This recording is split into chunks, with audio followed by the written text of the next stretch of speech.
Welcome to another episode of Skip to the Point. Jake Jeffries is also a fellow AE, but at MEDDICC. I reached out to Jake a couple of weeks ago because I was really struggling mentally during this hard season for salespeople, and I loved our conversation so much that I wanted to share it with all of you. In this episode, we talk about how to find your own sales style. We talk about the secret behind not comparing yourself. And lastly, we talk about what numbers you should be obsessing over and which ones you shouldn't.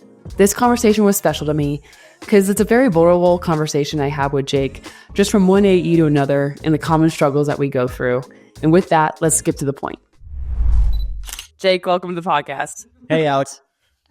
I'm so happy to have you here. I like that you're wearing a branch. Absolutely. That was intentional. Correct. Well, do you want to tell everyone why it was intentional? Yeah, well, I guess it's kind of like it's the whole story that leads us up to here summarized in about 15 seconds. I'm wearing this branch thing that I actually think I stole a little bit before my 2-year anniversary and took with me to the UK, where I was originally introduced to Skip. And so a long way away, and that's where the connection between Andy, our CEO here at MEDDICC, now where I work, not branch, and Skip and you and MEDDICC and the podcast, and now I'm sitting here on my couch in the UK talking to you, two salespeople about sales stuff. So, I know. So it's such a full circle moment that you knew Andy, you met Andy through that, and then you also met my dad through that. That's truly, and it brings us all together, in a nice little fun way. But yeah, I've got the book and everything right here. Oh, I love that. I love that. You showed the book. That means we have to put it in the notes. I have this one.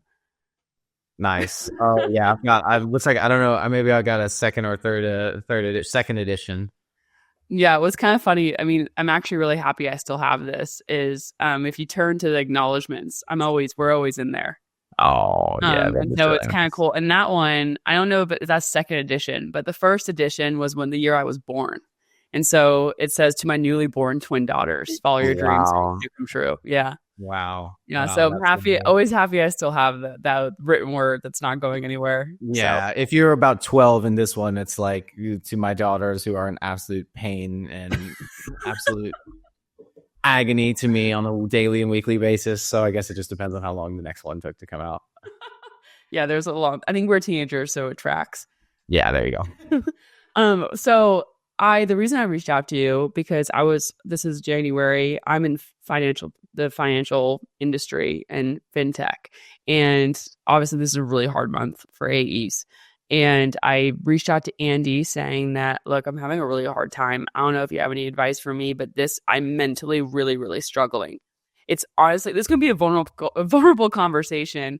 But I also think it could be a really great conversation because you're the first account executive I'm actually speaking with. So you're going through maybe some struggles that I go through, and we can find some camaraderie and both having, similar roles. But I reached out to Andy and I said, I'm having a really hard time. I'm struggling. This is the mental side of sales, I guess, is the first 2 months I haven't hit quota in like the 3 years I've been in sales. And I'm really, really mentally struggling. And he goes, you should reach out to Jake because he has some great advice when it comes to kind of overcoming these hardships. And so with that, I know we spoke previously and we had a great conversation, but I kind of would like it to be public because I think it was such great advice. So with that, I kind of wanted to ask you, we talked about a few things, but I really there are some things that stuck out to me. The first one was being able to racing against yourself and not kind of looking at other people and how they're doing. So maybe explain a little bit what that's about and what lessons you've learned from not doing it and lessons you've learned from doing it. Yeah, what an intro, Alex. Thank you. That was elaborate, but I do think, and vulnerable and probably very difficult to share because I think in sales, we're all pretty competitive people. A lot of people come from places where they've won many times in their life before, or they get into the career of sales and they find an opportunity to be, very directly in merit and performance based. And so for those of us who stick around, generally we tend to be people who like that environment and thrive from being successful. I, for example, on the very, very last day of the financial year, of which I'm having a very, very nice year, and tomorrow, Monday, it's going to restart and go back to zero, which kind of hurts. And I'm feeling that. And we're speaking on a very unique Friday afternoon. But to your point, like racing against yourself, and for me, what I've definitely seen is people who try to adopt a sales methodology or a sales process, like MEDDICC included, without their own sales style will always be capped in how successful they can be. If you're paying attention to exactly, and you should be learning from other people, but if you're paying attention to exactly what everyone else is doing and you're taking in their successes as things that you should be achieving for yourself and you're following their exact pacing, but it's not working for you, most of the time it means that you just haven't really examined the best way to, go about it in your own style. And so for me, I had an experience. I mean, at Branch, when I moved from the US, where I was very successful, to the UK, had some trouble building pipeline the first 6 months. But we knew that by digging into the numbers, getting into the right accounts, understanding like really what the unique value proposition was and how it might be different slightly across different geographies, that was the difference between me being successful and not being successful. It wasn't about copying off of what everyone else was doing, and it was just about me focusing on myself. So for those of us who are in like super high performing environments, sports people, athletes, military, etc., you see so many like winners in sales, and it can be really hard when you have a tough time, which we all kind of do at some stage.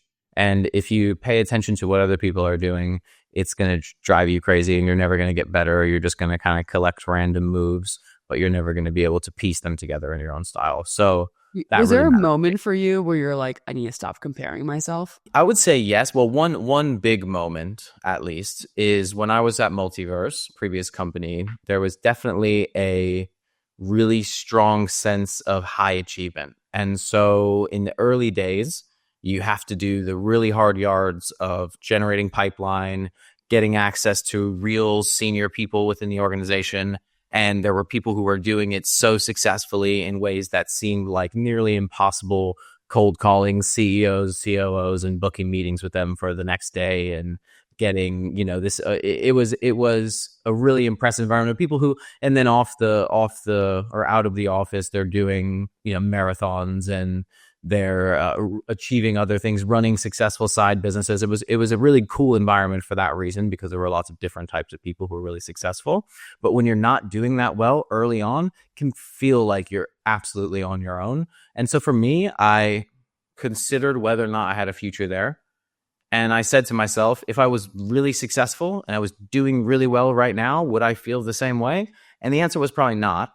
And so I just kind of had to shed away all of the preconceptions of what I should do and say, now I have to be successful at this. So what do I do? And for me, making that decision kind of changed my mindset. It flipped things around. So I was focusing on bigger, more strategic opportunities, focusing on real champions and not vanity pipeline metrics, and just trying to make sure that I don't like mess up on the forecast call.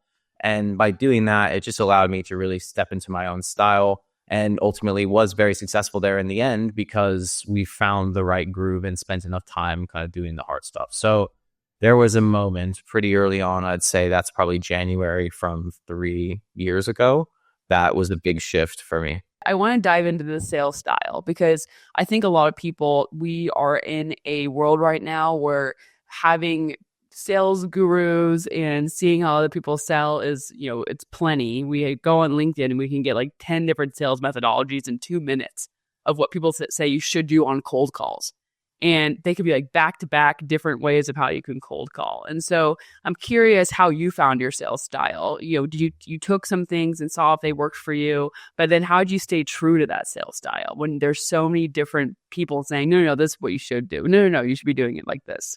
It's a good question. What actually does that mean? And I think that's an important one, because in sales, we sell at MEDDICC sales stuff to salespeople, which means the words get convoluted all the time. Everyone has a different word or the same thing to describe pretty much the same stuff. So it's very confusing. And sales style, sales playbook, sales methodology, sales process, qualification, all those words kind of mean different things to different people depending on who you talk to. And sales style to me is something that happens when you bring your own authentic self to the sales process, to your engagement with your customers and with people internally and third parties as well. It's when you're at work being yourself, that's your sales style. And so some people are more effective at really getting close to building relationships. They're funny. They like to hang out. They attract people who are champions, who are generally talkative, friendly, outgoing. There are people who are much more technical and who are really interested in fact finding and who have that kind of itch discovery, like the scientific approach to discovery where they need to know the answer. And if you ignore your natural style, then trying to follow a sales methodology means that you'll just kind of be ticking the boxes in a way that doesn't make sense and doesn't kind of shine through to the customer. I feel like the most successful people create a gravitas of their own personality because people start mirroring them instead of them mirroring their customers, or even worse, mirroring their sales manager or somebody who they've seen do it before. So to me, style is like, what are you doing when, in absence of all the scripted, all the planned, all the, how do you actually go about doing your business? What are your principles? How do you actually engage with customers? Are you the type of person who, gets on the phone and makes the call the first thing, or do you wait? And those type of small stylistic changes all come down to, choosing the right way to do it for yourself. So I think that's super important and really under-recognized, especially in what we do, which is teaching people how to do things in the right order and follow MEDDICC, which is a pretty rigorous and specific and well-defined process that has, connection to qualification, methodology, all that other stuff. But if you try to do MEDDICC without understanding how you want to get people to engage with you, then you're just going to be flat and boring and people aren't going to want to work with you. And it's very difficult to have fun and survive in doing sales if you're not really enjoying your time spent with your customers, because that should be the majority of what you're doing as an AE. So that's really important to me. What is your sales style? I don't know. I think I have trouble. I think I have trouble not being myself, actually. I think for me, when I work with customers, I want them to feel like they're getting what they need and then some. I'm definitely a bit of a high energy person. I'm definitely someone who will give you a quick call or do a voice note. And I think for me, this style that comes out most is a real willingness to push people to get to certain outcomes.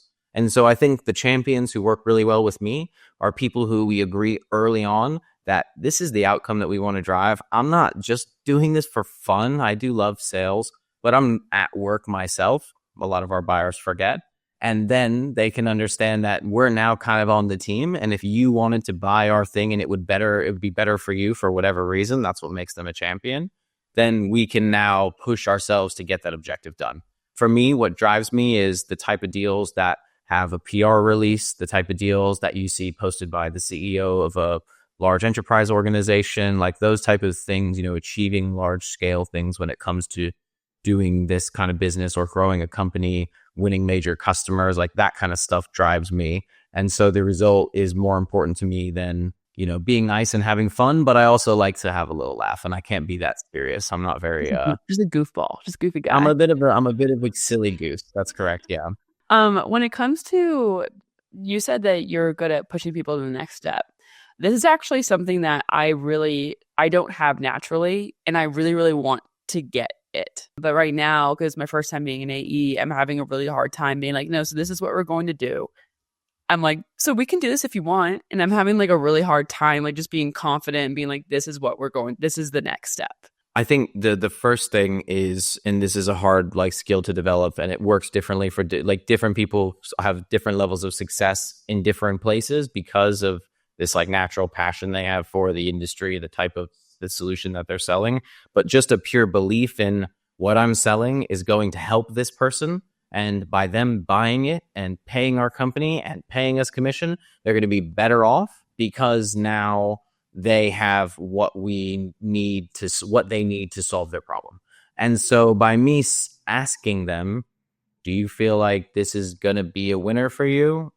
I'll often ask, if everything was the same, would you buy MEDDICC? If everyone could just say yes and you could do it now, would you do it if you agreed on the commercials or if it fitted within your budget? Or sometimes we haven't brought that up, or even when we know commercials, we're kind of getting to that moment. And this is where you can really qualify a champion. At MEDDICC, we have the luxury of actually using those words, so someone knows exactly what we're talking about. For you, you might say something like, it typically requires for someone in, a senior leadership of the finance department to be involved with this decision. If you were to bring this to them, would you recommend our company? And then they have a chance to say yes, no, maybe so, but ask them directly and get a direct answer in those early engagements, because then you can fill the gaps and answer their questions. Maybe you find out that actually based on what they want, you're not a good fit and you get out as early as possible. Or best case, they agree with you and you can say, okay, so usually a senior person in that environment is going to have to, or that department is going to have to review this. We should probably make a plan to meet with them so that they are going to feel successful and feel like this is a good investment. Don't you think? And they'll say, well, yeah, because now I said that I wanted to do this too. And it becomes a mutual thing where, you're both kind of doing your jobs, but you're on the same team instead of it being like me versus the person who should be a champion for us. Right. One thing that Christine Rogers mentioned when she was on the podcast was, because she sells sales as well. She's selling proactive selling.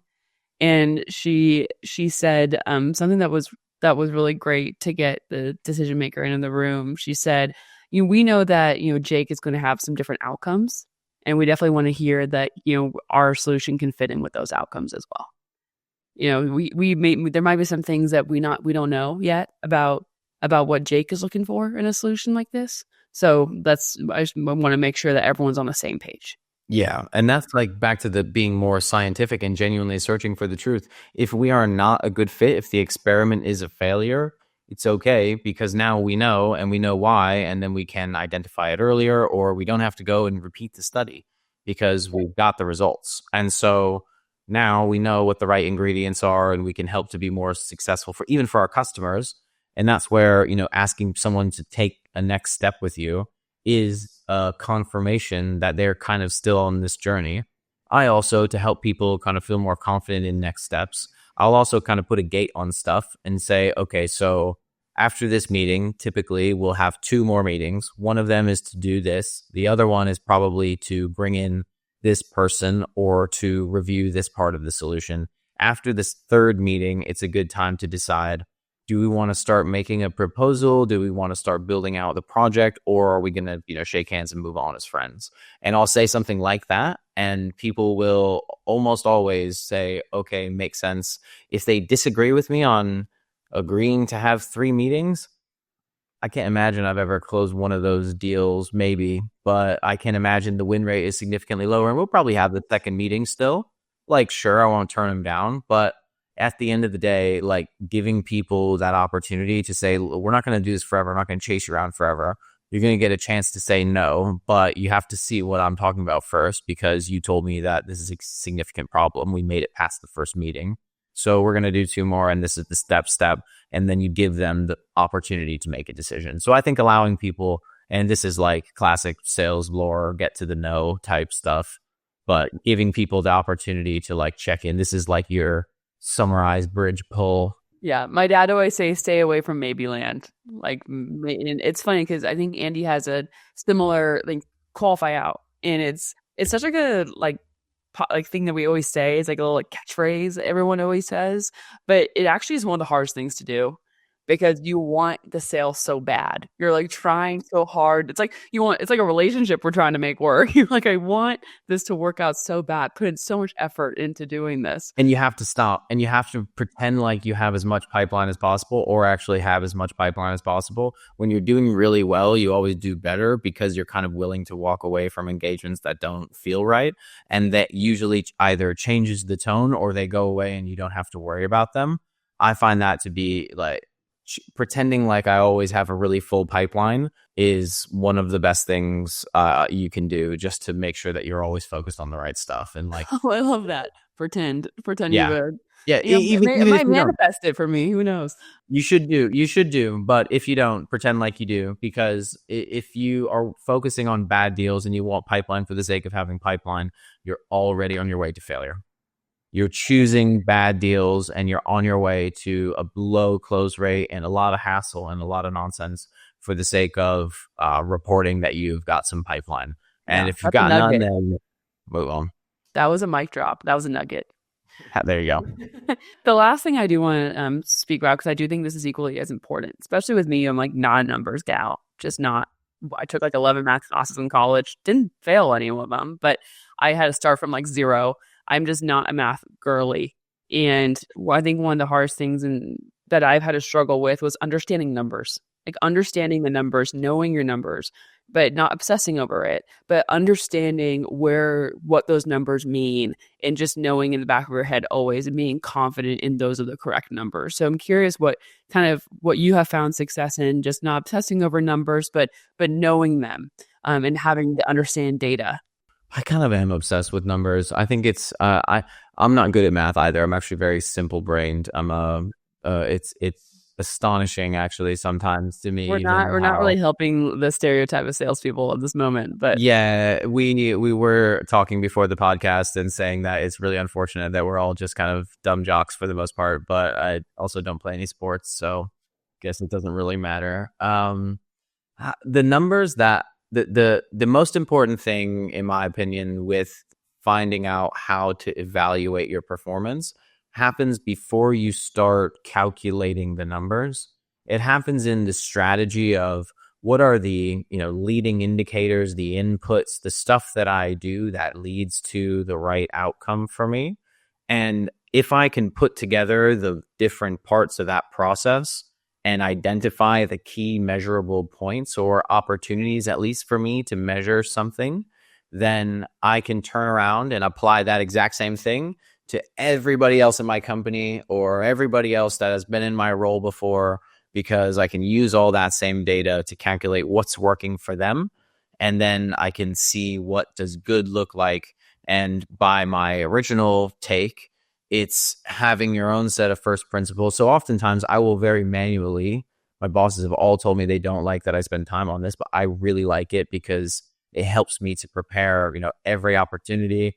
I'll look at what date I had the new business meeting, what date it closed on, whether or not a certain type of persona was engaged, whether or not we had two or more people in the meeting, whether or not we followed on from that, how long was the next step after that. And I'll use all of that data to really deeply understand on like typically a quarterly basis. So it's kind of a manual catch up usually.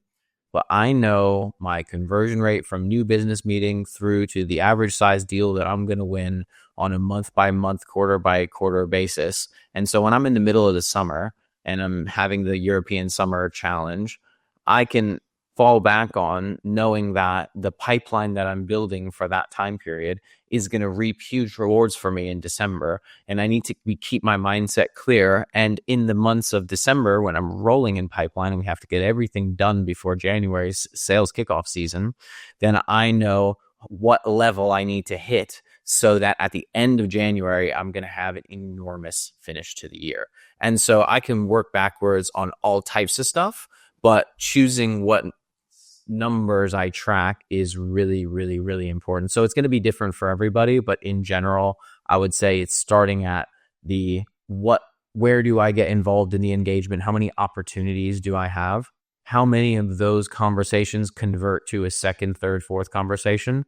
How many of those engagements include multiple people? So the number of people, especially in larger strategic and enterprise accounts, number of people and the number of new people is an important, for me, a weekly metric to track. Then you can start to see in all of your opportunities, how many meetings am I having? What's the average win size? What's the average win rate? And you can calculate how many dollars you drove in revenue or pounds, euros in every single meeting that you did. And you can rank every customer engagement that you had by the amount of dollar value that you drove per meeting. And you can really learn some interesting stuff about what you're doing well. And in the moment, it's hard to see it, but in hindsight, it's always very easy. So you have to have the numbers.